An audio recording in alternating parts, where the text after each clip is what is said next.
জয় শ্রীহরি। আজকে যে বিষয়টা বলবো বিষয়টা খুব সুন্দর গুরুত্বপূর্ণ বিষয়। জ্যৈষ্ঠ মাসের 31 তারিখে হচ্ছে অমাবস্যা।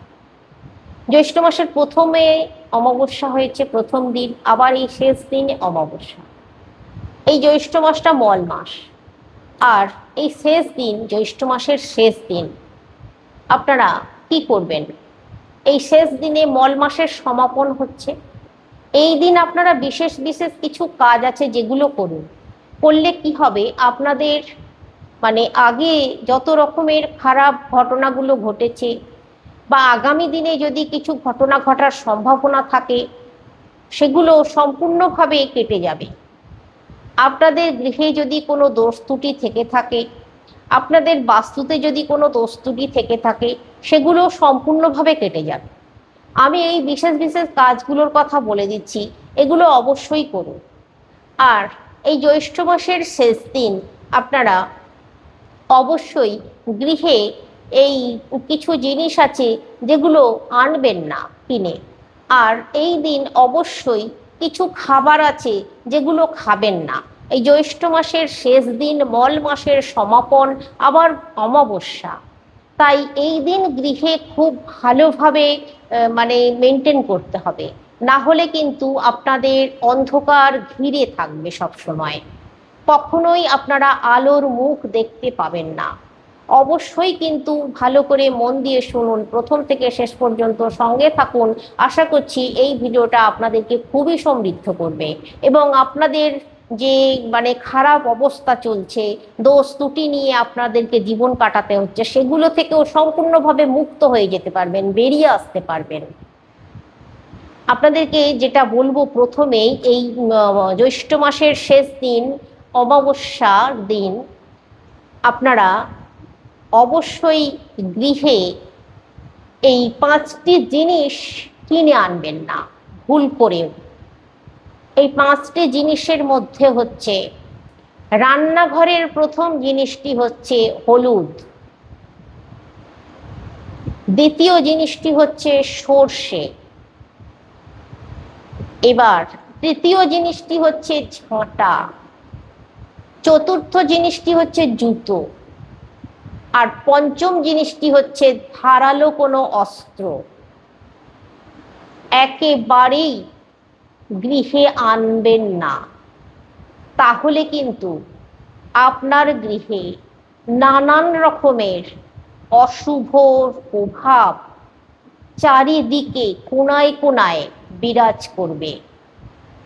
আপনারা নিষ্কৃতি পাবেন না, আপনাদের সমস্ত কাজে বাধা চলে আসবে, আপনারা সেই বাধা ঠেলে বেরিয়ে আসতে পারবেন না। এবার কিছু খাবারের কথা বলি, যে খাবারগুলো এই অমাবস্যার দিন কিন্তু একেবারেই খাওয়া যাবে না।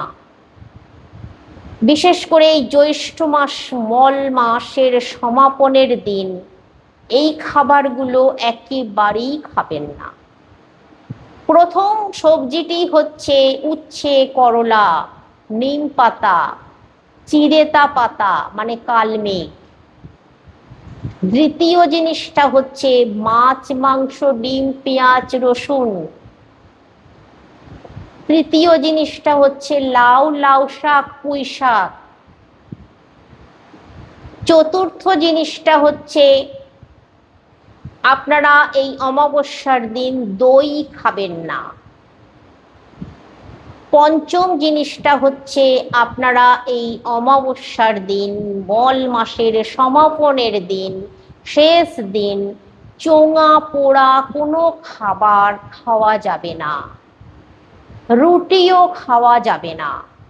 রুটিও আমরা গ্যাসে বা আমরা উনানে ডাইরেক্ট সেকি বেড়ির মাধ্যমে, সেটাও করা যাবে না। একটু যদি চুঙে যায়, মারাত্মক গৃহে অমঙ্গল চলে আসবে। আপনারা ভীষণভাবে রোগ জ্বালায়, দুর্ভোগ অশান্তিতে ভুগে ভুগে শেষ হবেন, জীবন কাটাতে হবে। তাই এই মল মাসের সমাপনের দিন খেয়াল রাখুন, একটুও যেন কোনো জিনিস চুঙে না যায়। এমনকি আপনাদেরকে বলে দিই, আপনারা যে ভাত রান্না করবেন, ভাতের ফ্যানটা উদলে গিয়ে অনেক সময় আগুনে পড়ে। গ্যাসেই বলুন আর উনানেই বলুন, অনেক সময় ফ্যান উতলে গিয়ে আগুনে পুড়ে চুঙে যায়। সেটাও করা যাবে না, কোনো জিনিসই আগুনে চোঙানো যাবে না। এরপর বলবো দুধ। দুধও অনেক সময় উদলে গিয়ে বাটির গা বেয়ে বা হাঁড়ির গা বেয়ে গিয়ে উনানে পড়ে চুঙে যায়, বাটির গাও চুঙে যায়। এটাও কিন্তু করা যাবে না। খেয়াল রাখুন কোনো জিনিস উতলে গিয়ে পড়ে যেন চুঙে না যায়। এটা করা যায় না অমাবস্যার দিন। এটা অনেকেই জানে না যে গৃহে কতটা অমঙ্গল নিয়ে আসে, ঘোর বিপদ নিয়ে আসে, দুর্ঘটনা নিয়ে আসে। তাই বলছি, এই কাজটা করার সময় আমার সকল মায়েদের উদ্দেশ্যে বলছি, সতর্কতার সঙ্গে করুন, এই কাজটা করবেন না। এবার এই অমাবস্যার দিন, মল মাসের শেষের দিন, আপনারা যত প্রয়োজনই থাক, জামা কাপড়, ছেঁড়া জামা কাপড় সেলাই করবেন না ছুঁচ সুতো দিয়ে, ভুলেও না। এই দিন আপনারা, এবার বলি, গৃহে কোন কাজগুলো করবেন। প্রথম যে কাজটা হচ্ছে, এই কাজটা আপনারা আপনাদের গৃহকে খুব ভালো করে পরিষ্কার রাখবেন। মল মাস শেষ হয়ে যাচ্ছে, অমাবস্যা তিথি। এই দিন আপনারা যদি আপনাদের গৃহকে অপরিষ্কার রেখে দেন, মনে করুন আপনার বাড়ির ছাদটা খুব অপরিষ্কার হয়ে আছে, আপনার বাড়ির সিঁড়ি খুব অপরিষ্কার হয়ে আছে, আপনার বাড়ির আশপাশে প্রচুর জঙ্গল হয়ে আছে, আগাছা হয়ে আছে, আপনার গৃহে প্রচুর পরিমাণে ঝুল হয়ে আছে, আপনার রান্নাঘরে টাইলসগুলো কালো হয়ে আছে, ঝুল হয়ে আছে, তেল চিটে হয়ে আছে, এগুলো কিন্তু খেয়াল রাখুন, পরিষ্কার রাখুন। এই জিনিসগুলোর জন্যেই কিন্তু গৃহে দারিদ্রতা আসে, ঋণ আসে। অমাবস্যা তিথি আর এই অমাবস্যার দিনই কিন্তু প্রত্যেক কালী মন্দিরে কালী পুজো করা হয়, প্রত্যেক কালী মন্দিরে কালী পুজো হয়। আবার এই কালী পুজো যেহেতু হয়, তাই ঘোর অমাবস্যা গৃহে যদি এইরকম ধরনের তেলকালি, ঝুল বা ময়লা আবর্জনা থেকে থাকে, তাহলে গৃহে অপদেবতারা ঢুকতে পারে খুব সহজেই। আপনার গৃহে অলক্ষ্মী খুব সহজেই প্রবেশ করতে পারে, এতটুকু বাধাপ্রাপ্ত হয় না, এতটুকু দ্বিধা হয় না তাদের। তারা মনে করে যে এই গৃহটাই আদর্শ গৃহ, এইখানে ঢোকা যায়, চলো ঢুকে পড়ি আর এই গৃহকে তছনছ করে দিই। তাই বলছি, মল মাসের সমাপন আবার অমাবস্যা, আপনারা ভুলেও আপনাদের গৃহকে কিন্তু অপরিষ্কার রাখবেন না। যা যা কিছু বললাম ভালো করে মেনে চলুন, ভীষণ উপকৃত হবেন, সমৃদ্ধ হবেন, দেখবেন আমার কথা মিলিয়ে নেবেন। এবার অনেকেই আছেন এই অমাবস্যা তিথিতে মাংস খেয়ে নেন, সেটা তো খুবই পাপ কাজ। এমনকি জানেন, আমরা যে আটা ময়দা খাই, বিশেষ করে ময়দা বা চাল, এতে পোকা আসে, তাই এগুলোকে একটু চেলে নিতে হয়। এই পোকা খাওয়াও কিন্তু পাপ কাজ। এই অমাবস্যার দিন পেটে গিয়ে ওষুধ হয়ে যায়, মানে বিষ হয়ে যায়। আমরা আমাদের রোগের জন্য যে ওষুধ খাই সেই ওষুধ না, এটা হচ্ছে বিষ ওষুধ। আমাদের দেহকে বিষ করে দেয়, আমাদের মনকে অপবিত্র করে দেয়, আমাদের আধ্যাত্মিক ভাবকে নষ্ট করে দেয়। তাই এই দিকটাও খেয়াল রাখতে হয়। তো এবার যেটা বলছিলাম আপনাদেরকে, কোন কাজগুলো করবেন, যে কাজটা করার কথা বলছি প্রথমেই, আপনারা এই অমাবস্যার দিন অবশ্যই, যদি সম্ভব হয় এই মল মাসের শেষ দিনে, আপনাদের গৃহে যদি মা কালী আছেন, বা মা তারা আছেন, তাহলে অবশ্যই করুন এই কাজ। বাড়িতে মা কালী বা মা তারার পিকচার আপনারা একটি চৌকির ওপরে রাখুন, রেখে ধূপ এবং ধুনো, প্রদীপ, এই তিনটি জিনিস নিতেই হবে। কিভাবে ধুনো জ্বালাবেন বলে দিই। এই দিন, এই মল মাসের সমাপন হচ্ছে, শেষ হয়ে যাচ্ছে, অমাবস্যা তিথি। এই দিন কিন্তু একটু গোবরের ঘুঁটে লাগবেই, গোবরের ঘুঁটে একটু জোগাড় করতেই হবে। একান্তই যদি গোবরের ঘুঁটে জোগাড় করতে না পারেন, তাহলে নারকেলের ছোবড়া নেবেন, বাধ্যতামূলক। তবে গোবরের ঘুঁটে পেলে অবশ্যই ঘুঁটে নেবেন। এবার ধনুচির মধ্যে ঘুঁটেটাকে ছোট ছোট টুকরো করে দিয়ে দিন, আর যদি ছোবড়া দিচ্ছেন তাই দিয়ে দিন। আপনাদেরকে কর্পূর কিনে নিয়ে আসতে হবে, 2টি কর্পূর লাগবে, 2টি কর্পূর অবশ্যই লাগবে।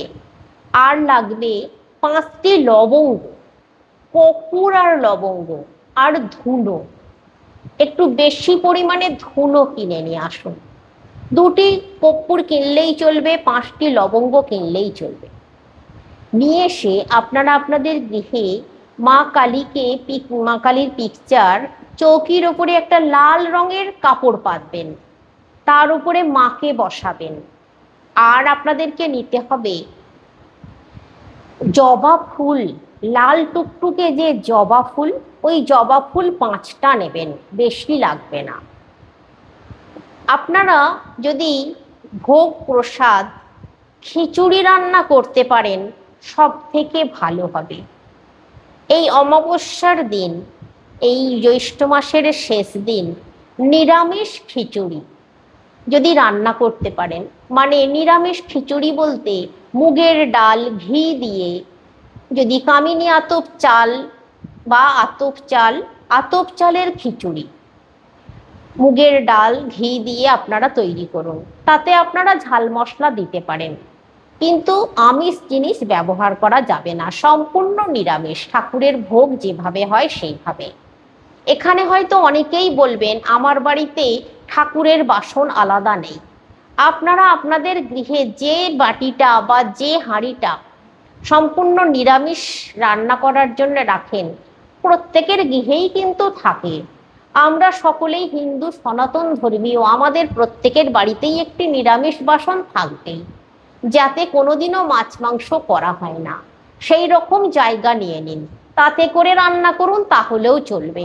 আর যদি ঠাকুরের বাসন আলাদা করে থাকে তাহলে সেখান থেকে নিতে পারেন। এবার ওই ভোগ হাঁড়ি সহ, ওই ভোগ আলাদা পাত্রে তুলতে হবে না। ওই ভোগটা, ভোগে একটি হাতা দিয়ে রাখুন, দিয়ে আপনারা একটি তুলসী পাতা ও ভোগে দিয়ে দেবেন। ঠাকুর যেখানে পেতেছেন রেখেছেন, ঠাকুরকে ছুঁয়ে রাখবেন না, ভোগটা একটু দূরে রাখুন, 1 হাত দূরে রাখুন। ভোগটা সরাসরি হাঁড়িটা মেঝেতে বসিয়ে দেবেন না, ভোগটা আপনারা একটা ছোট বাটির উপরে বা প্লেটের উপরে আপনারা রাখুন, বা নিচে একটি কলা পাতা পেতেও রাখতে পারেন, বা একটা খবরের কাগজ রেখেও রাখতে পারেন, সরাসরি মেঝেতে না রেখে। এইভাবে যদি খিচুড়ি রান্না করে ভোগ নিবেদন করতে পারেন, আর ওই ভোগ প্রসাদ গৃহের সকলে মিলে গ্রহণ করতে পারেন, তাহলে আপনাদের গৃহকে কেউ কোনোদিনও দূষিত করতে পারবে না, মন্দ করতে পারবে না, শত্রুতা করতে পারবে না। আপনাদের কোনোদিনও অঘটন দুর্ঘটনা ঘটবে না, গৃহের প্রত্যেক সদস্য ভালো থাকবে, শত্রু তৈরি হবে না কোনো দিনও। যতই চেষ্টা করুক আপনার শত্রু তৈরি হবে না, সকলেই আপনার মিত্র হয়ে থাকবে, সকলের কাছ থেকে আপনি সহযোগিতা পাবেন, ভালোবাসা পাবেন। গৃহের প্রত্যেক সদস্য শান্তিতে, সুখে এবং সর্বকাজে সফলতার সঙ্গে এগিয়ে যাবে। এই কাজটা যদি এই মল মাসের শেষ অমাবস্যা, মল মাস জ্যৈষ্ঠ মাসের শেষ দিন, অমাবস্যার দিন যদি করতে পারেন। আবার আপনাদেরকে বলে দিই, আপনাদেরকে ফল আনার কথা আমি বলিনি, কিন্তু আপনারা চাইলে ফল আনতে পারেন। তবে এই ফলটি আনবেন না যেন।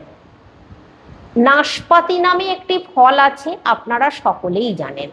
ওই নাশপাতি ফলটা কিন্তু এই অমাবস্যার দিনে আনবেন না। আপনারা আম, কলা, লিচু, কাঁঠাল, আপেল রাখতে পারেন, কিন্তু নাশপাতি রাখবেন না ভুলেও। আর শশাও রাখবেন না। এই দুটি ফল বাদ রাখুন। বাকি আপনারা যে কোনো ফল নিয়ে আসতে পারেন, নিবেদন করতে পারেন। আর যদি মনে করেন ফল আপনারা কিনতে পারছেন না, সম্ভব নয়, শুধু খিচুড়ি ভোগই নিবেদন করুন, তাহলেও চলবে। আর রেকাবে একটু বাতাসা দেবেন, তাহলেই চলবে। অবশ্যই কিন্তু জল বাতাসাটা রাখবেন। যদি সন্দেশ কেনা সম্ভব হয়, কিনে নিয়ে আসতে পারেন। এবার আপনারা ধূপ প্রদীপ প্রজ্বলিত করে দিন। এবার ধুনোটা জ্বালান। ওই যে ঘুঁটেগুলো নিয়েছেন, ঘুঁটেগুলো জ্বালিয়ে দিন। তার উপরে আলতো করে কর্পূর জ্বালিয়ে দিন। তার উপরে দিয়ে দিন ধুনো। তার উপরে দিয়ে দিন ওই কটা লবঙ্গ। এবার ওই যে ধোঁয়াটা হচ্ছে, ওই ধোঁয়াটা আপনার ঘর, যতগুলো ঘর আছে, ওপরে নিচে, আপনার 3তলা 4তলা 2তলা যতগুলো ঘর আছে, ওই জন্যই বললাম আপনাদেরকে পরিমাণে বেশি করে ধুনো নেবেন। নিয়ে ওই ধুনুচিটা নিয়ে সারা ঘর ঘুরুন, একবার ঘুরুন, তাহলেই হবে। প্রত্যেকটা জায়গায় জায়গায় ঘুরুন, ওপর থেকে নিচ পর্যন্ত। আপনার পক্ষে সম্ভব না হলে বাড়ির যে কোনো সদস্য এই কাজ করলে চলবে, কোনো বাধা নেই, কোনো অসুবিধা নেই। বাড়ির যে কোনো সদস্য এই কাজ করতে পারেন, কিন্তু অমাবস্যা থাকাকালীনই কাজটা করতে হবে। আপনারা যদি মনে করেন সন্ধ্যার সময় করবেন, সন্ধ্যার সময় করতে পারেন। যদি মনে করেন সকালে করবেন, সকালে করতে পারেন। কিন্তু সারাদিনই অমাবস্যা আছে, আপনারা যে কোনো সময় করতে পারেন। তবে যখন এই কাজ করবেন, তার আগে পর্যন্ত কিছু খাওয়া চলবে না, কোনো খাদ্য খাওয়া চলবে না। শুদ্ধ বস্ত্র পরে স্নান সেরে এই কাজ করতে হবে। আর এই কাজ যখন করবেন, তখন অবশ্যই একটু গঙ্গা জলের ছিটে মাথায় দিয়ে নেবেন। আপনাদের প্রতিটা ঘরে একটু করে গঙ্গা জলের ছিটে দিয়ে দেবেন। আপনাদের সদর দরজায় গঙ্গা জলের ছিটে দিয়ে দেবেন অবশ্যই।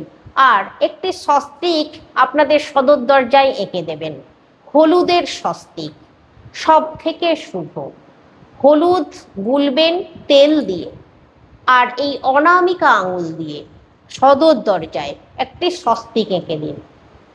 ওই যে জবা ফুল নিয়েছেন 5টা, মায়ের চরণে আপনি আসন পেতে বাবু হয়ে বসবেন। মায়ের চরণে একটি করে ফুল দেবেন, জয় মা বলে একটি করে ফুল দিয়ে দেবেন। 5টি ফুল 5বার বলবেন, 5টি ফুল দেবেন। তারপর চোখ বন্ধ করে মাকে স্মরণ করবেন, চোখ বন্ধ করে। আর নিজের মনের প্রার্থনাটা জানাবেন।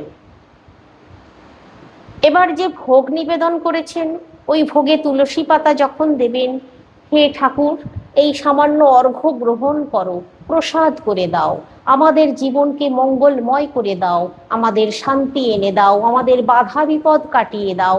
তোমার ওই প্রসাদ খেয়ে আমি ধন্য হব, আমার পরিবার ধন্য হবে, আমাদের জীবন সার্থক হবে, সফলতা আসবে। হে মা, তুমি কৃপা করো।